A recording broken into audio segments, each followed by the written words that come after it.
تبارك الذي نزل الفرقان على عبده ليكون للعالمين نذيرا. اللهم صل على محمد وعلى آل محمد كما صليت على إبراهيم وعلى آل إبراهيم إنك حميد مجيد. اللهم بارك على محمد وعلى آل محمد كما باركت على إبراهيم وعلى آل إبراهيم إنك حميد مجيد. رسول الله صلی اللہ علیہ وسلم دا حجۃ الوداع سفر آغاز دا ذوالحلیفہ نه چې کله وشولو، نبی علیہ الصلوۃ والسلام او صحابه کرامو احرامونه وتړل، د ماسپښین مانځه نه پس تلبیه وویله او مکې معظمې طرف ته را روان شو. نبی علیہ السلام صحابو ته وویل ستاسو خوښه ده که څوک د عمرې نیت کوئ تاسو که د حج کوئ او که د عمرې او د حج دواړو کوئ. نبی صلی الله علیه وسلم په خپله باندې د عمرې او د حج دواړو نیت کړی و، د حج قران نیت یې کړی و، ځکه څاروی ورسره و. د حج درې قسمونه دي، یو ته حج قران وایي چې د میقات نه کم خلک ځي هغه ځان سره څاروی روان کړي او د عمرې او د حج یو ځای نیت وکړي او په یو ځای باندې د حج او د عمرې احکامات په یو ځای ادا کړي. یو حج تمتع دی، هغه دا دی چې خلک حاجیان صاحبان لاړ شي، اول عمره وکړي، بیا عمره ختم شي ځان فارغ کړي، یو ورځ ده که شل ورځې که لس ورځې وي بغیر احرام نه وخت تېروي او بیا چې کله د حج ورځ راشي بیا احرام وتړي او بیا حج وکړي، هغې ته حج تمتع وایي. او بل حج افراد دی، دا زیات طور مقامي طور خلک کوي چې بس میقات نه را روان شي، میقات نه دننه یا نه بهر نه، او صرف د حج اراده کړي وي او حج وکړي. نو نبی علیہ السلام حج قران کړی و، د مدینې منورې نه چې راوتلو ذوالحلیفې نه، نو د حج قران اراده وه. په ځینې صحابو د عمرې وه او د چا ده صرف د حج وه. نبی علیہ السلام یو خاص مقام ته را رسېدلی و چې هلته صحابو ته وګورئ تاسو د عمرې صرف خیر عمره وکئ، که چا چې هر څنګه نیت کړی صرف عمره وکئ. او دا نبی علیہ السلام په هغوی باندې ذکر کول په صحابو باندې چې د عربو د هغې زمانې د خلکو دا سوچو چې د حج په موسم کې عمره کول ګناه ده او دا به ډېر غټ جرم ګڼودلو چې حج موسم دی بیا به څوک عمره نه کوي. عمره به هله کوي چې واپس کم خلک روان وي د هغوی د خپلو نقشونه په ځمکه ختم شي، د باران د وجې نه، د سیلۍ د وجې نه، هوا د وجې نه، په کومو اوښانو باندې سفرې شوي او د هغه اوښانو ملاګانې زخمي شوي دي، زخمونه ټیک شي، نو بیا خلکو دپاره عمره جایز ده. نوره به د حج په موسم کې به عمره نه کوئ. نبی علیہ السلام دا رسم ختمولو، د دې وجې نه ټولو صحابو ته ویل عمره وکئ چې خلکو ته پته ولګي چې د حج په موسم کې عمره کول جایز دي او عمره پکار ده چې وشي. نبی علیہ السلام چې په دې سفر کې را روان و، په لارې کې وکتل چې دوه ځوانان دي، یو بوډا ورسره دی او ډېر معمر دی او یو لاس یې په یو اچولی دی بل لاس یې په بل اچولی دی او راکاږي، خپې هغه په ځان پسې راکاږي. نبی علیہ السلام تپوس کوي دا ولې؟ هغه ویل الله پاک رسوله لکه دا تاسو په سورلۍ ولې کېنوئ، په شای ولې نه رالئ او یو د یو لاس نیولی او د بل لاس نه او د خپو د راکاږي، دا ولې؟ ویل الله رسوله زموږ د پلار چې دی زموږ پلار دی د نظر منودلی منښت یې کړې ده، زه به حج پیاده کومه، بس یې پیاده وځو د مدینې نه، نو دغه تقریبا 450 کیلومتره جوړېږي، د مکې او د مدینې فاصله ده. نبی علیہ السلام ورته ویل دا خو داسې ډېر تکلیف ورکوی دله که نه، داسې وکړئ دا به سورلۍ کېنوئ، د نظر به مات شي او قسم کفاره به ورکوي. یعنی دا نظر په حقیقت کې قسم وي الله پاک زما پلانکې کار وشولو زه به داسې کومه هغه کار یې الله پاک وکړو دی به دا نظر خامخا ورکوي به دا منښت به دی سر ته رسوي که په وس کې وي که په وس کې نه وي دا قسم به مات کړي او کفاره به ورکړي نبی علیه السلام ورته وویل ګور دا خو اوس نشي تللی که نه نظر یې منودلی دی دا په سورلۍ کښېنوئ چې په سورلۍ کښېنه په سورلۍ باندې لاړ شي د کوم نظر او منښت ته په حقیقت کې قسم دی قسم یې مات کړلو روجې نیسي او که کفاره وله ورکوي بیا قسم او دې مثال دی داسې کوسري نظر وبنودلو یا الله پاک زما پلانکې کار دی وکړو زه به 15 لک روپۍ ستا په نوم ورکوم بیا ورته 15 روپۍ هم نه وي نظر خو دی اوس لکه مجبوري ده نظر به مات شي قسم کفاره به وایي ها کله مسلمان اوس کېږي نظر یې منودلی دی هغه منښت او نظر به سر ته رسوي په ده باندې واجب دي لازم دي په ده باندې بیا که یو چا چیلې منودلی زه به چیلې ورکوم ګډ به ورکوم دا به ورکوي العلوم بیا لالی به څنګه منودلی و ولوي چیلي غوښه دی په خپل نشي استعمالولی دا به ټول په ټول خیراتي کوي یو عامه صدقه ده عام خیرات دی په کور کې هم خوړلی شي بچی هم خوړلی شي هر چوک استعمالولی شي یو نظر دی نظر چې دی په کور کې نشي استعمالولی نظر به ټول په ټول د الله په نوم باندې ورکوي به ځکه دا د په خپل ځان باندې منښته منودلي ده قسم یې کړی دی د قسم به سر ته رسوي نبي علیه صلات وسلام هغوی ته ویل دا په سورلۍ کښېنوئ او د قسم کفاره ورکوي هغوی به خلکو مسلمانانو پوهېدل په دې باندې نبي صلی الله علیه وسلم هغه ځان سره په سورلۍ باندې کو بیا او بیا نبی علیہ السلام ته بل قافله مخې لراله نبی علیہ السلام ویل څوک یې وی نحن المسلمون مسلمانانو جی نبی علیہ السلام ډېر زیات خوشحاله شولو چې دا خلک د مسلمانۍ ټکه استعمالوي ځکه نبی علیہ السلام ته د مسلمان چې موږ مسلمانان دا ټکه الله پاک ته د الله رسول ته ډېر زیات خوښ لګېدلو به او قرآن کې الله ویل وسماکم المسلمون الله ما ستاسو نوم مسلمان ښودی ځان ته مسلمانان وایي نبی علیه السلام ځکه خوشحاله شو ویل چې ګوره نه د فرقې نوم واخیستو زموږ پلانکې قوم یو پلانکې ډله یو د پلانکې علاقې داسې ونه ویل خپل تعارف او پهچان یې په مسلمانۍ وکړلو نبی علیه السلام هغوی ته خوشحاله شولو په دې دوران کې یوه زنانه راغله نبی علیه السلام ته ماشوم ورپورته کړلو ویل د الله رسوله د دې ماشوم حج کېږي نبی علیه السلام ورته ویل او د حج کېږي او ستاسو لپاره به الله پاک د دې ماشوم باندې تاسو حج وکړئ که نه الله پاک به تاسو د دې اجر درکوي به یعنې د مور او پلار دپاره چې هر څوک ماشوم باندې حج وکړي الله پاک به هغه له ډبل اجر ورکوي یو خپل حج وکړو بل یې په ماشوم وکړو خو دا خبره ده چې د ماشوم د حج فرضي دی که نفلي دی نو په ماشومانو باندې حج نه وي فرض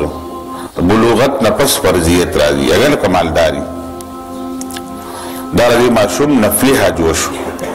بل چې کله غټ شي بیا به فرضي حج کوي به دا حج نفلي حج دی نبی علیه السلام ویل بلکل دا حج کېږي خو نفلي حج به وي فرضي حج به چې دی بیا بیا کوي به نبی صلی الله علیه وسلم به یو خاص مقام ته راورسېدلو د مکې معظمې نه دا علاقه اوس په مکه معظمه کې دننه راغلې ده غوره مخاشړه وه نبی علیه السلام چې هلته راورسېدلو نبی علیه السلام دپاره فورا خیمه ولګېدله صحابو به نبی علیه السلام ډېر دې لپاره ډېر اهتمام کولو وړې وړې خیمې وې او بعضه کې به دا هوا به ډېر لګېدله شګې بادېدلې به او ګرمي به وه صحابي کرامو به چې نبی علیه السلام به چېرته هم دمه کوله فورا به خیمه ورله لګوله بیبیانې هم ورسره وې د نبی علیه الصلاة والسلام د مکې معظمې نه بهر نبی علیه السلام د هغه لپاره خیمه ولګېدله او نبی علیه الصلاة والسلام په څه وخت پاتې کېدلو بیا د نبی علیه السلام په سفر کې بجلتي نه وه نبی علیه الصلاة والسلام دا سفر چې دی د مکې د مدینې نه مکې ته چې راورسېد په 8 ورځو کې راورسېدلو د هفتې په ورځ را روان شو او د هفتې په ورځ باندې مکې معظمې ته راورسېدلو دا د نبی علیه السلام سفر به نه ډېر سلو او نه به ډېر تیز و نبی علیه السلام په درمیانه مزل کولو په دریمانه چال باندې با نبی صلی الله علیه وسلم تلل کول با نبی علیہ الصلوۃ والسلام چې خیمه کې عائشه صدیقه ور سره وا هغه چې نبی علیہ السلام کله راغی عائشه صدیقه جړل نبی علیہ الصلوۃ والسلام په وشولو به ولې نه جوړ شوی دا الله رسول الله کنا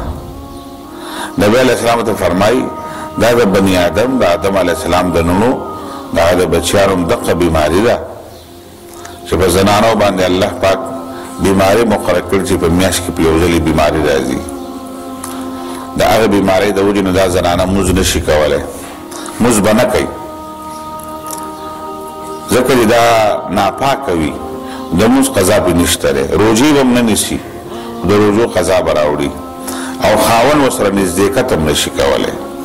دا هم ګناه ده او حرام دي او حج خو حرام دی بیت الله شریف په جومات ته نشي تللی بیا دا یې سبقونه قرآن شریفونه نشي راوستلی ها چې کومه زنانه استاد را سبقونه خلکو ته ښیي زده کړه کوي د هغې دپاره ډېر عاید دی ځکه چې په هره میاشت کې هغه اووه ورځې چوټي کوي خو سبقونه به ترې پاتې بیا د سبقونو ښودونکو زنانو دپاره یا زده کوونکو دپاره سهولت دا ده چې په لاس باندې کپړه دې نیسي او قرآن شریف که اړې را اړې او زده کړه کوي نو کولی شي عائشه صدیقه خو په مسله پوهه وه نبی علیه السلام ورته مه پریشانه کړې ولې ته پریشانه کړې ستا په عباداتو کې څه رکاوټ نشته دی او ته ټول احکامات کولی شي چې کله پاکه شي بیا بیت الله ته لاړه ننوځې به او دغه طریقه کار د زنانو دپاره چې زنانه عرفات ته هم تللی شي مزدلفې ته هم تللی شي مینا ته هم تللی شي دا ټول کارونه کولی شي چې د حرم د بیت الله شریف چې کوم مسجد حرام دی او طواف کول دی هلته نشي تللی زنانه پاکیږي به پاکي به راځي بیا به د هغې نه پس ځي نبی علیه الصلوۃ والسلام دا اوس چې کوم حاجیان لاړ شي مسجد عایشه ورته وایي عایشه صدیقه بیا راغځېږي نه احرام یې خو مخکې نه تړلی و خو دا غځېږي بیا راغلی ده طوافونه یې کړي نو اوس چې څومره حاجیان لاړ شي د مسجد عایشې نه بیا عمره کوي زموږ په دې کتابونو کې په فقهي کتابونو کې هم نشته او په احادیثو کې هم دا میقات نه دی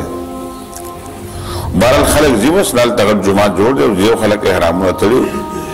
2 ریالې نه عمرو والا ته خلک وایي چې 2 ریالونو والا عمرې والا بس سهار وختي دا خلک روان د پښتانه ټول روان هلکه په دغه کې ثبوت نشته ثواب ګټي طواف کوه بس طواف ورڅ اجر او ثواب دی پر یو عمره کې یو طواف یې که نه سعی د طواف سره سعی نشته دی د هر نفلي طوافونو سره د عمرې د طواف سره شته د حج د طواف سره شته دی خو راځه په حرم کې کښېنه او بس طوافونه کوه اجر او ثواب ګټي وایي انسان وایي ثواب ګټم خو د پیغمبر طریقې خلاف به کومه بیا خو پکې اجر نشته به انسان الټه ګناهګار وي بهرحال هلته حاجیان د چا خبرې نه مني هغه سړی به خپله غټ غټ مفتي وي هلته او بس خلک یو خبره کوي بل کله نه کله به طواف کې روان وي شیخ به ورته وایي بیت الله ته مه ګوره په طواف کې ولې بیت الله ښه ځای رسه دا خو د خدای کور دی کتل ورته پکار دی ثواب دی پکې وی دا طواف چې دی وی دا د مونځ په شان دی موږ د مونځ په شانتې دی او ته په موبایل خبرې کوې لګیا یې پکې او ته سورونه وباسې اوبه هم څښې ټول کارونه په طواف کې کې هغه ګناه نه ده بیت الله ته کتل ګناه د دې وجې نه علماو لیکلي په مانځه چې بیت الله کې به مانځه ته ولاړې که نه بیت الله شریف ته ګوره دا کتل ثواب دی په مانځه کې هم طواف نه بغیر چې به مونځ هم څوک ولاړي بیت الله شریف ته به ګوري ور سعادت دی ورله د الله پاک کور ورته مخامخ کاري دی ورته نه ګوري د الله پاک رحمتونه راوریږي د الله رحمتونه نازلېږي ډېر لوی برکت والا ځای دی بهرحال نبی صلی الله علیه وسلم مکې معظمې ته چې راورسېدلو نو بهر یې شپه وکړله د شپې راورسېدل بیا د مکې معظمې نه لږ په فاصله باندې بهر شپه وکړله د مشولو نبی صلی الله علیه وسلم او ملګري او د هغې نه پس سبا لرالل او نبی علیه السلام سخت په ټیم کې نبی علیه السلام بیا عمره وکړله طواف یې وکړو سعی وکړله وګورئ د دې عبادت عمرې مقصد یو روحانیت حاصلول دي زمونږ خلک چې لاړ شي بس هلکه زر کوه مړه دا عمره وکړو ځان فارغ زر کوه یار طواف هم زر وکړو په ځان فارغول پکار دي یار خدا الله بنده 9 لکونه روپۍ دی ولګولې مستړي تېره کړله خزان د مکه په ښه روحانیت باندې ښه په قلاره په ډېر ښه سوچ باندې طواف وکړه سعی وکړه عمره وکړه هسه زر شا وکړه عمره وکړو یا والله یا تنګ شوي یا بس چې راشي طواف کړې سوچ کړي زر ووایو بس تړی یو بس دا عمرې نه فارغه ایسته خبره ختمه شوي نه نبي علیه السلام راورسېدو ستړی و 8 ورځې سفر یې کړی دی د شپې ښه په قلار آرام وکړلو بیا راغی په سباله باندې بیت الله شریف ته او نبی علیه السلام چې کله بیت الله شریف ته را مخامخ شولو نو نبی صلی الله علیه وسلم دعا وکړله دا یو سنت طریقه ده چې کله اول بیت الله ته مخامخ کېږي دعا به غواړي دعا استجابت وخت دی نبی علیه السلام دعا وکړله او بیا نبی علیه السلام مطاب ته ښکته کوشو او نبی علیه السلام حجر اسود لراغه نبی علیہ السلام په اوخ باندې وو نبی علیہ السلام حجر اسود استلام وکړلو بسم الله الله اکبر ویلو او د حجر اسود نه طواف شروع کړلو او په اوخ باندې طواف کولو ولی ځکه چې مسلمانان ډېر خلک ورسره وو دا ټول خلک نبی علیہ السلام ګوري چې طواف دې څنګه کوي چې خلک یې ګوري ځکه چې خلکو مسک روان هوی به خلکو ته پته نه لګېدله نبی علیہ السلام په اوخ باندې طواف کولو رکن یمانی له چې راغی هلته بیا لاټۍ یا لاس پورړلو په حجر اسود سره بیا په چې 2 نمبر به راغی الله اکبر به ویل او بیا یې طواف وکړل او چکر یې ووالې بیا راغی د مقام ابراهیم په خوا کې 2 رکعته نفل وکړل بیا نبی علیہ السلام د زمزم کوی خواله ورغی ډېر شوبې وڅکلې او نبی علیہ السلام په سر مبارک به راواړولې او نبی علیہ السلام هغه نه پس بیا صفا او مروه ته دا د مکې معظمې ټول خلک یې تماشې ته نر ښځې ولاړو ځکه نبی علیہ السلام د مکې مدینې نه راغلی دی او په سنت طریقو په اسلامي طریقو عمره کوي څنګه به ټول نر ښځې ماشومان دا ټول خلک یې اوس ټول بلډینګونه جوړ شلو مخکې دا غرونه او ټول خلک به راوتي ورته د کورونو نه د نبی علیه السلام څارنه یې کوله نبی علیه السلام یې کتلو چې څنګه کوي نبی علیه السلام راغی صفا کوي ان الصفا والمروة من شعائر الله وایي د هغه ځای نه شروع کوي کوم ځای نه چې الله شروع کړې ده صفا نه شروع کړی د صفا باندې ودرېدلو دا آیاتونه یې ویلو او بیا یې سلو لا اله الا الله وحده لا شریک له له الملک وله الحمد وهو على كل شيء قدیر نور دعاګانې ویلې 3 ځله او بیا نبی علیه السلام دلته بیا کله په سورلۍ او کله په پیاده باندې سعی بین الصفا و مروه وکړله ښکته یو ځای د جوړ غوندې ځای و چې هغې له به کله راغی نبی علیه السلام به منډه کړله په هغې کې دا به صحابو هم دغه شان کار به خو ټولو خلکو یې سعی بین الصفا مروه په مروه باندې به هم ودرېدلو دعاګانې به یې کولې په مروه باندې سعی ختمه شوله نبی علیه السلام او نبی علیه السلام د هغې نه پس صحابي ورڅه وکړو ویل اوس سرونه یخته لرې کوي نو چا یخته واړه کړل ټول او چا یخته وخرول یعنې یا ټول یخته واړه کول دي یا یې سر خرول دي ځینې خلک عمرو والا حاجیان د ښځو غوندې کار کوي د سر نه یو څو یخته لرې کړي نه سنت طریقه دا ده ټول یخته به واړه کړي ټول یختونه به یختالې یو یخته 2 یخته نشته دی یا به بلکل سر خراب او عمر بس وشوله د نبي صلی الله علیه وسلم سره په زرګو خلکو د نبی علیه ډېر لوی مخلوق په سر راغلی و د مدینې منورې نه ډېر لویه غټه قافله وه نبی علیه السلام عمره وکړله بیا ځینې خلکو چا چې نه عمرې نیت تړلی هغوی احرامونه ختم کړل نبی علیه السلام په خپله یخته نه لرې کړي ځکه چې نبی علیه السلام عمره وکړله خو د حج قران نیت یې و حج به کوي د هغې نه پس به بیا بیا به احرام به ختموي سر به خرئ او چې چا صرف د اراده و د حج نو هغوی صرف طواف قدوم وکړو هغې سعی م وکړله صرف د حج چا چې اراده وه چا صرف د عمرې اراده عمره یې وکړه حلق سرونه یې وخرول احرامونه یې ختم کړل دا د نبي صلی الله علیه وسلم د حجة الوداع هغه سفر و چې دا نبي صلی الله علیه وسلم مکې معظمې ته راورسېدلو او دا 8 ورځې سفر و نو ذوالحجه شروع شوې ده 4 ورځې یا 5 ورځې د ذوالقعدې مخکې او ذوالحجه کې 3 ورځې آغاز شوی دی یو ورځ 2 ورځې به دمه کوي بیا به نبي صلی الله علیه وسلم په 8 د ذوالحجې باندې نبي صلی الله علیه وسلم بیا مینا ته وتی دی دا د نبي علیه السلام حج دی بیا ټولو خلکو ته ویلو ویل ما ته ګورئ ما حج زده کوئ حج احکامات زده کوي معنا او زما په شان به حج کو ټول صحابو قتل عبد الله ابن عمر رضی الله تعالی راضي و چې نبی اسلام په دې لار باندې مکې نه والا تر مدینه پورې د مدینه نه والا تر مکې پورې په کوم ځای کې پړاو ورځولې ده کوم ځای کې ناشته کړې ده کوم ځای کې قضای حاجت لته ده دا ټول بیان سره لیکل عبد الله ابن عمر بچ به عمر الحج لراتلو اقضا کې به د مکه والا اقضا کې پړاو ورځولو ځکه دا د نبی اسلام سره ډېر مینه و د نبی صلی الله علیه وسلم په سنتو اهتمام به کولو صحابه کرام ډېر خيار خلق او په خلق د الله پاک د رسول ټول اعمالو دا کول اهتمام به کولو الله پاک دې مولا هم دغه مقدس مقامات او زیارت نصیب وګرځي على مر الزمان تألقا وأضاء للدنيا طريقا مشرقا وهدى من الرحمن يهدينا به للصالحات وللمكارم والتقى نور على مر الزمان تألقا